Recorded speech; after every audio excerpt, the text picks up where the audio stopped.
Hello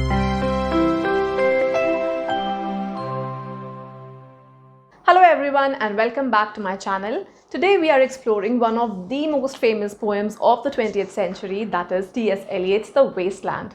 Now this poem is known for its complex themes and dense references, but do not worry, I'm here to break it down all in a simple and easy to understand way for you. So let's start right in. Now first, a bit of the background like we always do. The Wasteland, it was published in 1922 in T.S. Eliot's magazine The Criterion. Very important fact to remember, this magazine was founded and edited by Eliot himself. Another important fact that you have to remember, it's one of the most important and landmark texts in modernist literature. I'm talking about The Wasteland here, and it has a total of 434 lines, a fact again that you need to remember for your UGC NET exam.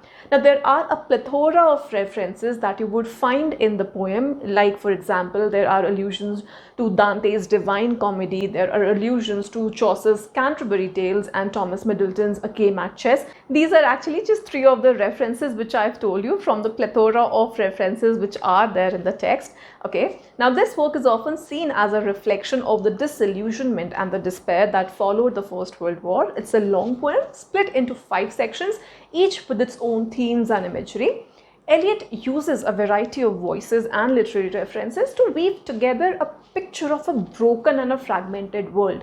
You need to remember the names of all the 5 sections and in the order in which they appear, because again this has been something which they have asked in the paper among many other questions that have come from this poem, all of which I've sorted in my online lectures, in my online course. Okay, so the question that they usually ask in arranging the 5 sections would be like, they give you 5 names, the names of the 5 sections, and then they just simply ask you to arrange them in a chronological fashion. Okay.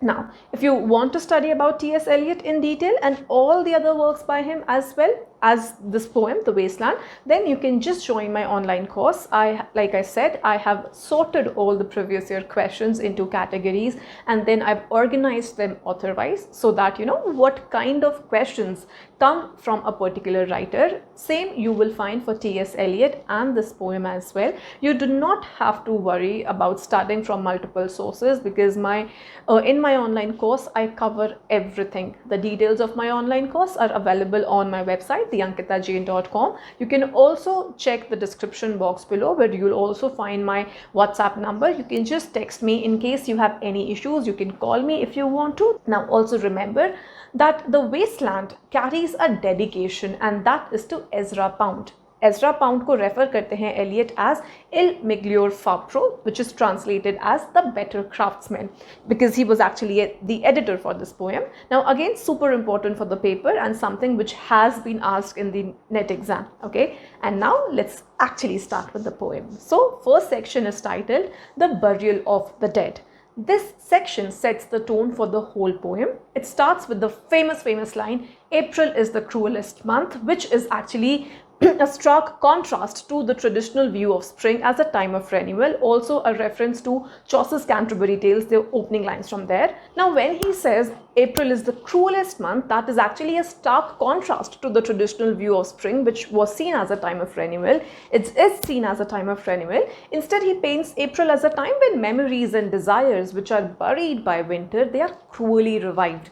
We then encounter a series of voices and images. So one we encounter is a clairvoyant who predicts an apocalyptic vision. This brings in elements of prophecy and doom, and that actually adds to the overall sense of despair and disillusionment that you find in the poem.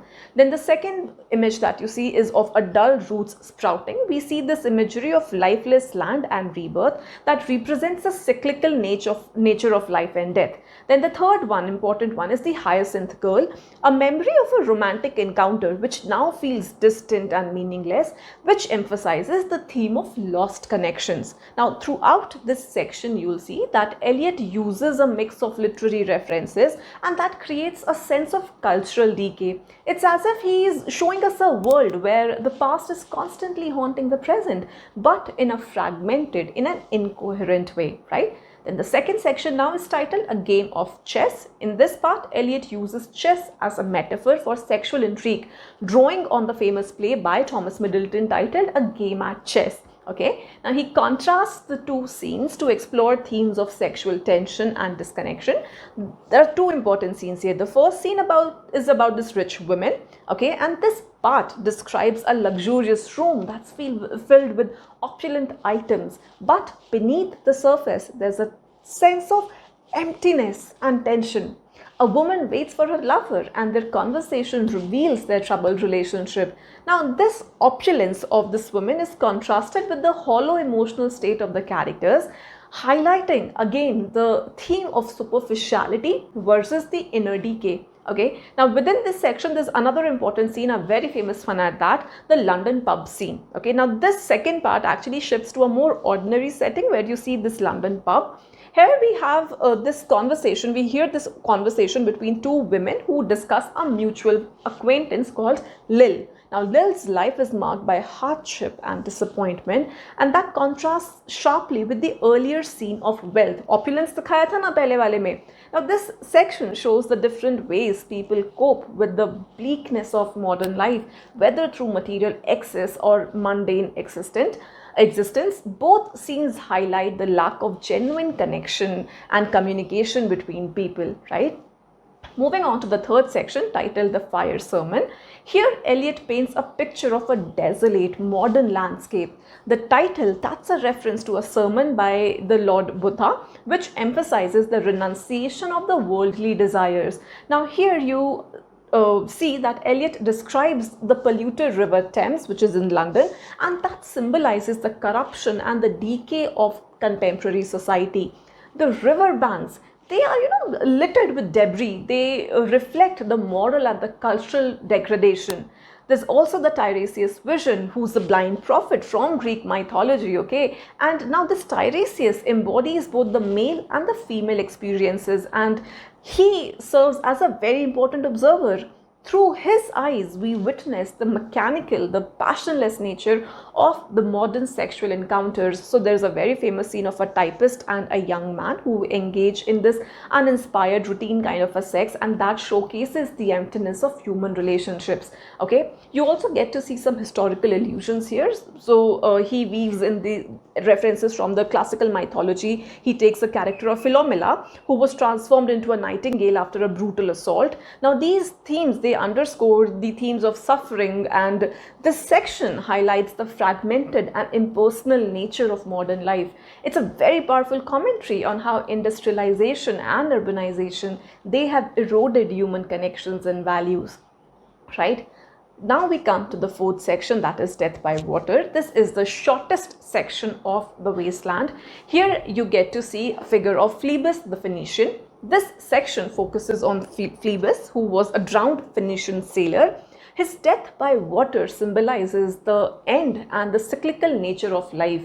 This imagery of water here, that contrasts sharply with the earlier references to dryness and drought that he had referred to in the poem. Okay, there's also Phoebus's death that also serves as a reminder of human mortality and the inevitable passage of time. It's a moment of introspection, urging the readers to consider the transient nature of life and the futility of material pursuits. He uses Phoebus's story to explore themes of death, rebirth, and the insignificance of the human endeavors in the grand scheme of things. This is something that you would find constantly coming up in the poem, right? See, remember here, I'm only giving you the gist of the poem here, but you need to study this work in more depth, in detail, which is exactly what I do in my online course. So if you want to study it deeper, and not The Wasteland, but all the important works of Eliot and other writers, you can enroll in my online course. Just go to my website, theankitajain.com. You can also WhatsApp me or call me on the number showing above. You'll also find it in the description box below. Okay.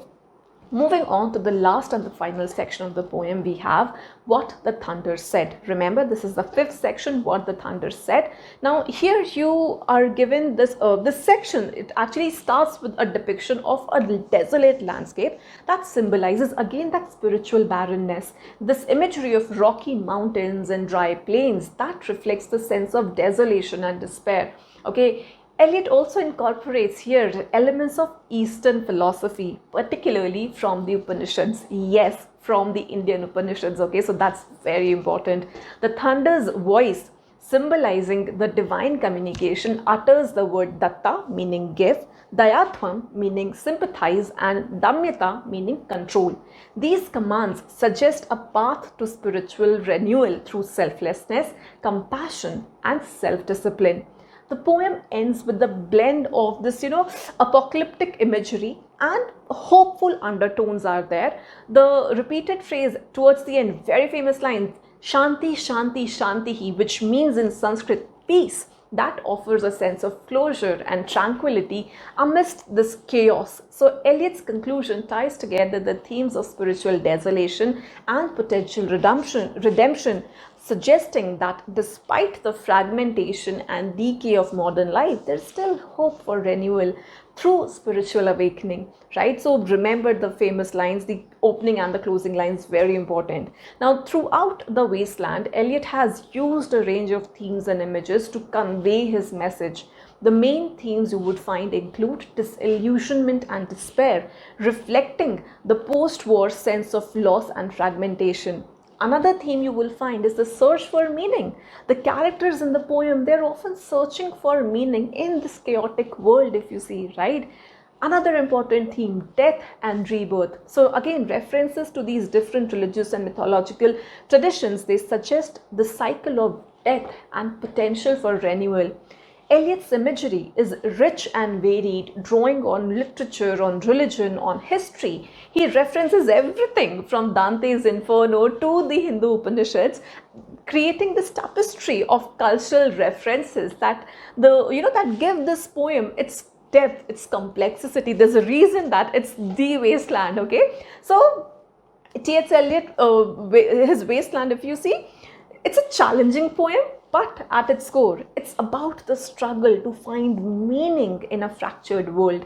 By using these mix of voices and references and images, Eliot paints a picture of modern life that's both bleak and hopeful. Okay, so for those of you who are preparing for an exam like the UGC NET, understanding this poem and other literary works is very, very important. If you're preparing for the exam on your own, then do not forget to go through the many important quotations that this poem has, the important references that this poem has, because there are many. Obviously, again, in my online course, I already covered that as well. My course provides detailed lessons and study material to help you grasp these complex topics like this poem in a very simple manner and helps you to ace your exams.